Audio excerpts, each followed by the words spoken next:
FOMO, fear of missing out, is not just a word used by young people to describe the fear of missing out on a party Friday night. No, FOMO is just as real for adults, but it looks a bit different. In adults, FOMO is more related to our life choices. So let's have a look at 5 surprising ways FOMO might show up in your adult life. And spoiler alert, yes, it is one of the many ways your ego tries to hold you back from enjoying the present moment and where you are today. Welcome back to my Exposing the Ego series, where I focus on noticing every sneaky little way my ego shows up in my mind in my everyday life, holding me back from the things that I want. New things appear every day as I reflect on this, and this time I realized how often I actually have FOMO, or fear of missing out. It doesn't even have to be me missing out on any specific event. No, it's just more of this constant feeling that I should be doing something, or seeing someone, or experiencing something, or being somewhere else than where I am. And it can be all of these small things that triggers it, like if I hear random neighbors sitting on their porch laughing and talking together out in the sun, I'm like, oh, they are outside enjoying good company, enjoying the nice weather, and here I am inside doing nothing. I should be doing what they're doing. I should be doing something else. Or even something as silly as if I hear someone mowing their lawn while I'm inside, I'm like, oh no, I wish the weather was different. I wish it was raining so I didn't feel like I should also be doing that. It doesn't have to be related to anything specific that I'm missing out on. It's just this feeling that I should be somewhere else all of the time. And I'm saying that FOMO comes from my ego because my ego is normally who's behind everything when I'm not feeling good about something. So whenever I have thoughts that makes me feel bad, I stop to notice, is this ego? And yes, FOMO is ego. And here is why. Our ego's main job is to protect us, to keep us safe. The problem is, our ego takes its job a bit too seriously and it doesn't really know the best way to keep us safe or what to keep us safe from. But it's operating in these Stone Age times, like everything is a possible danger, right? And it's working to conform our identity that our ego knows what we've always been doing, and it thinks that our identity is tied up to what we do and what we experience. And in this case, our ego gives us fear of missing out because it's trying to protect us from being left behind or from missing out on something. The problem is, we might have made the right decision in the first place. Say, for example, you choose to stay at home instead of going to a dinner party you were invited to because you feel the need to relax and wind down because it's been a tough week and it's a Friday and you just need to chill.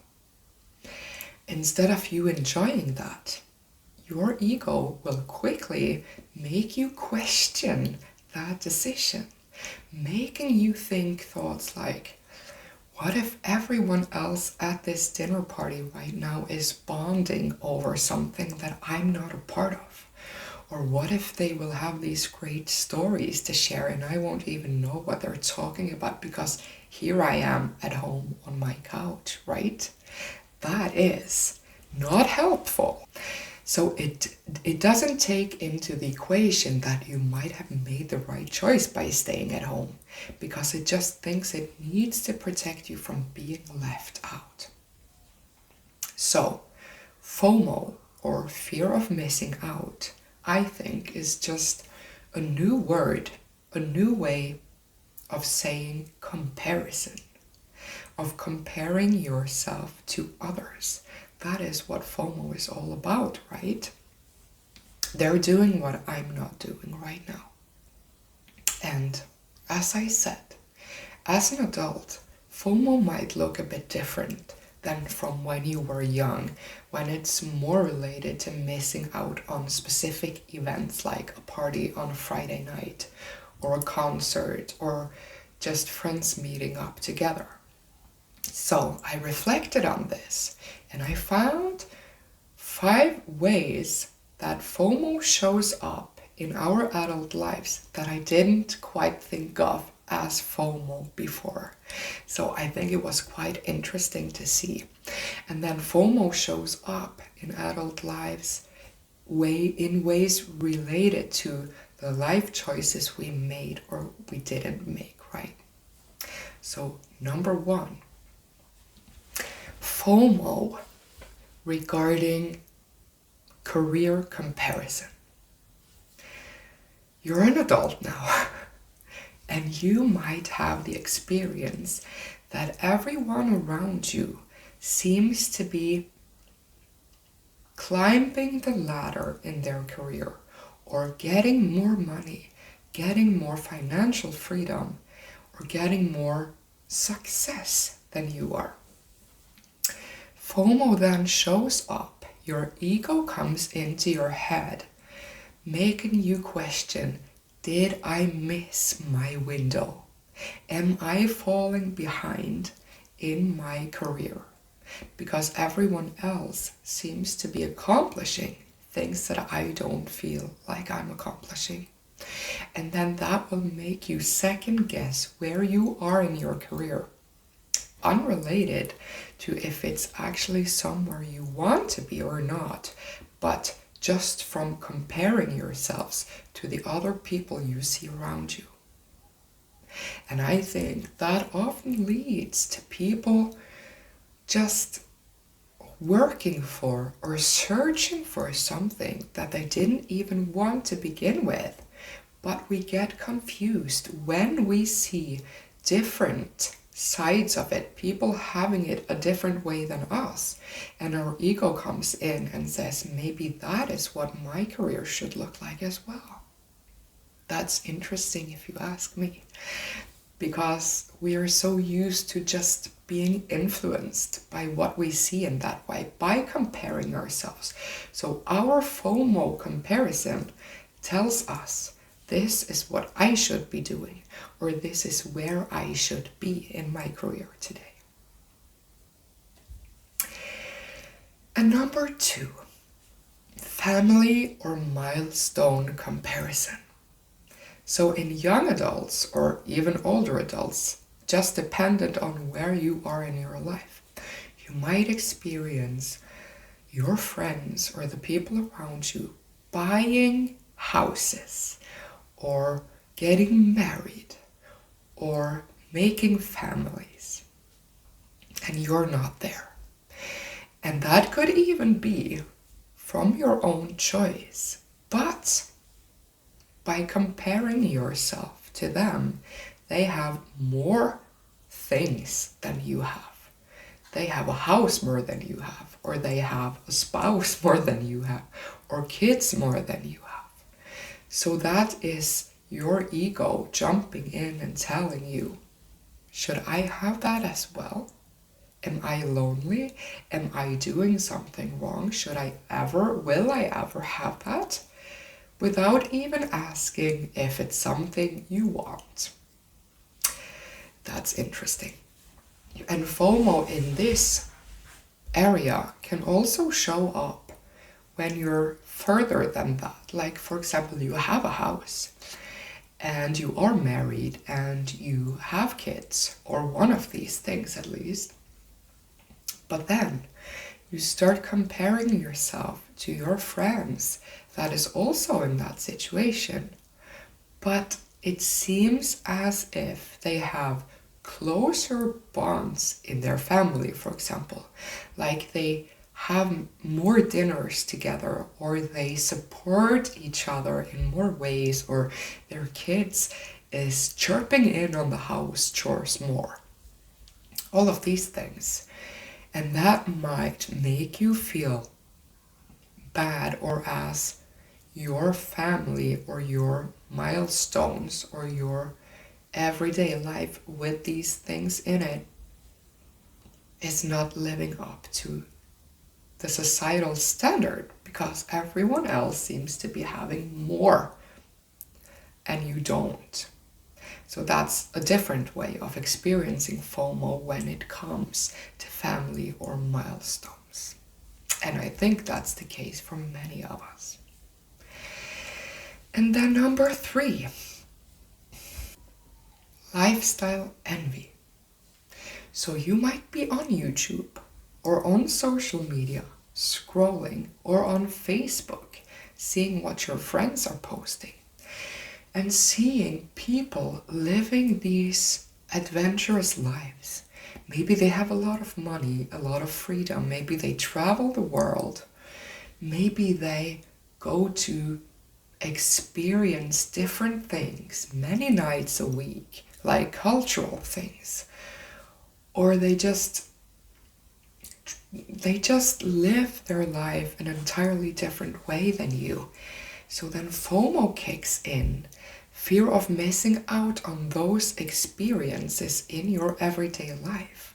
Like, here I am in my 9-to-5 job or in my stay-at-home retirement life. And there you are, out there experiencing travel, new places, concerts, theaters, hikes, mountaintops, whatever. But it's something that you're not doing. So then FOMO kicks in that area as well, telling you, are you missing out on experiences that could enhance your life by not doing what everyone else seems to be doing with their free time? And number 4, I think this number 4 is actually very relevant and growing today. I put down personal growth or personal development comparison. So if you're watching this video, it's very likely that you are into some form of personal growth or personal development or spiritual development, looking for ways to constantly grow into this bigger and better version of yourself, right? And I think what can often happen in that area, for example, you open YouTube and you watch videos about it, or you're in a class, or you're in a conversation with someone interested in the same things as you are. And then FOMO comparison kicks in by noticing, oh, you are more evolved than I am. You are more awakened than I am.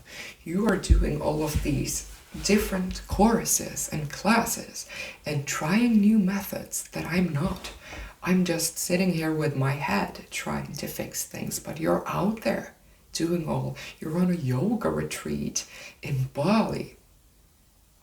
We see a lot of that on social media.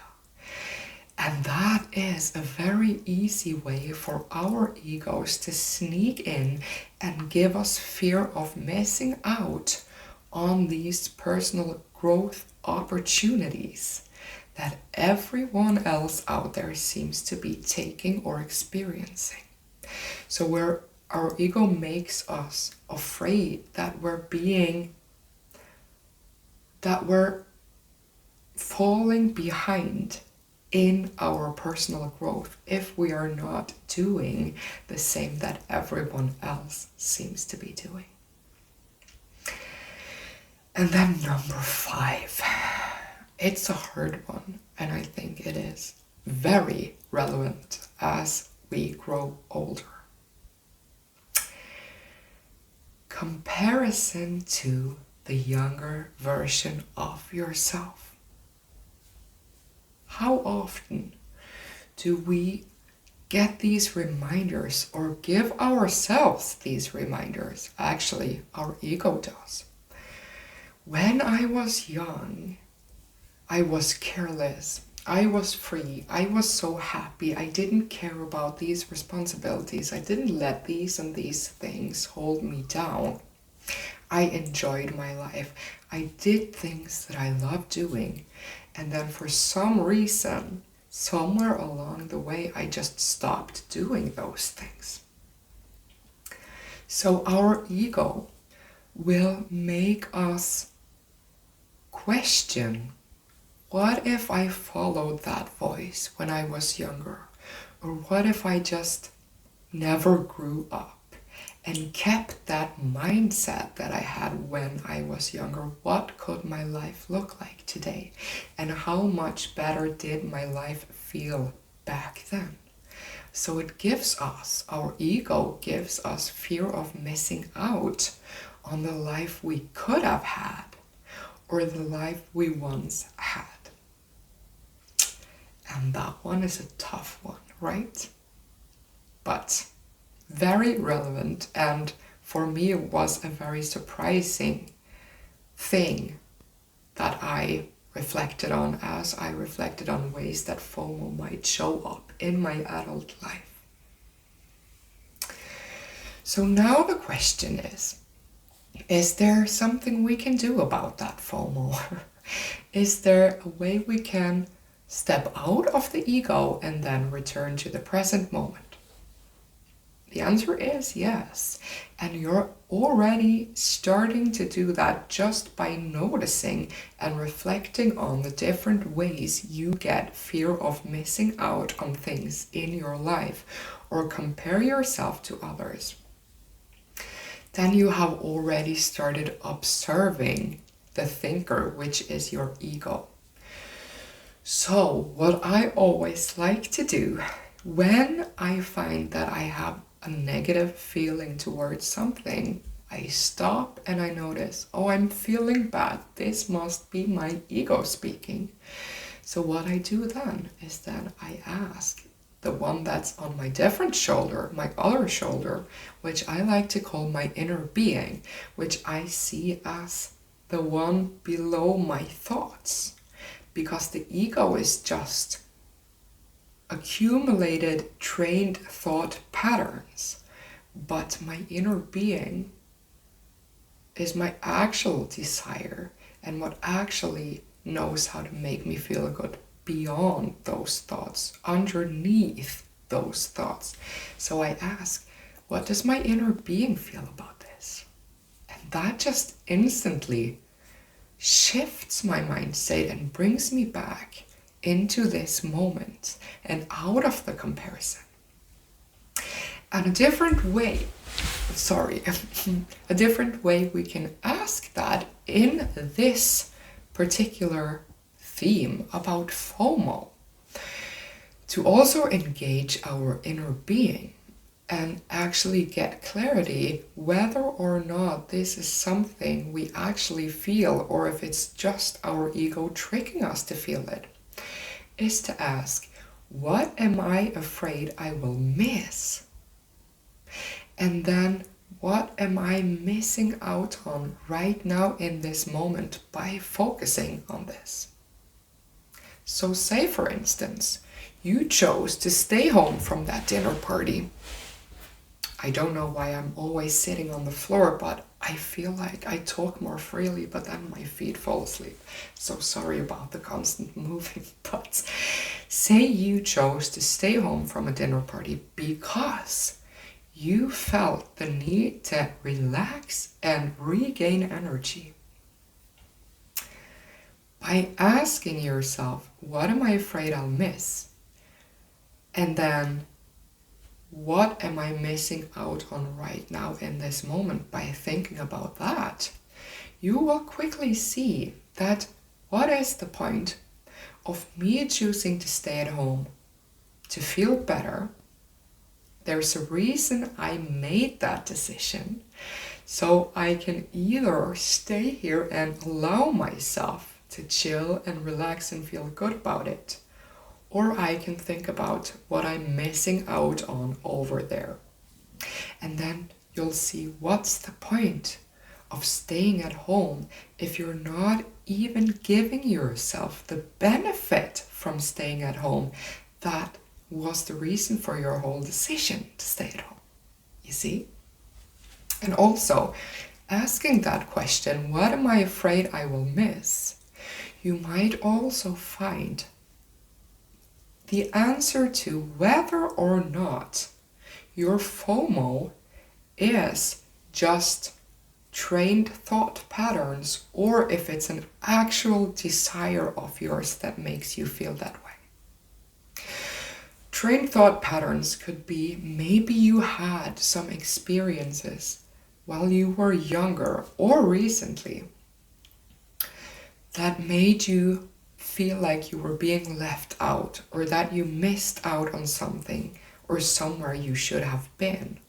So then your ego has stored that experience, and every time there's a possibility of you missing out on something again, it just pulls the alarm trigger and says, hey, you might be missing out again. Remember how you felt the last time? We don't want that for you. So that is something you can actually find when you ask yourself what you are afraid that you'll miss. And also, that will let you know, is it because of old experiences and old mind programming, or is it actually rooted in a desire that my inner being also has? Like maybe I am feeling FOMO and comparison to this family life because I want that myself. Then of course you shouldn't disregard that as just ego, but letting your ego control your thoughts about it will only make you feel bad. And feeling bad about something that you want can never get you what you want because of how your mind works.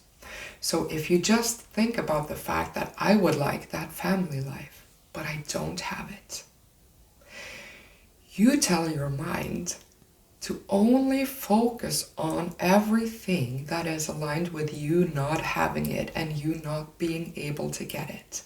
And of course, that won't lead you closer to anything. But if you use this FOMO and comparison and ask yourself these questions I mentioned, and you find that this is a desire of mind, you can take the clarity that comes from that, and then you can say, no, I will let my inner being guide me towards it, not my ego, because my ego can only make me feel bad because it misunderstands what I need in this moment. My inner being is the only one that can make me feel good about it. So instead of thinking about the family life that you don't have, remind yourself why you want that family life. What will it give you? What feelings will you have when you get there? And then you will already be feeling a whole lot better. And that is a much better starting point from you experiencing your life, getting closer to that. Because if you're just stuck in this vibe, thinking or comparing yourself to someone who has what you don't have, your head will be down there in the dumps, just never seeing any opportunities or way that can happen for you, and that will kind of shut you down from that experience. So we can use FOMO to actually find clarity in whether or not this is just my old negative thoughts and beliefs playing on replay in my head, or if it's actually giving me clarity in something that I actually want myself. And because of that, FOMO and comparison to others is also very related to envy and jealousy, right? And in the same way, we can use jealousy to our advantage. We can use jealousy to actually get closer to the things we want. So that is what we will talk about in our next video. I'll see you then, and thank you for watching.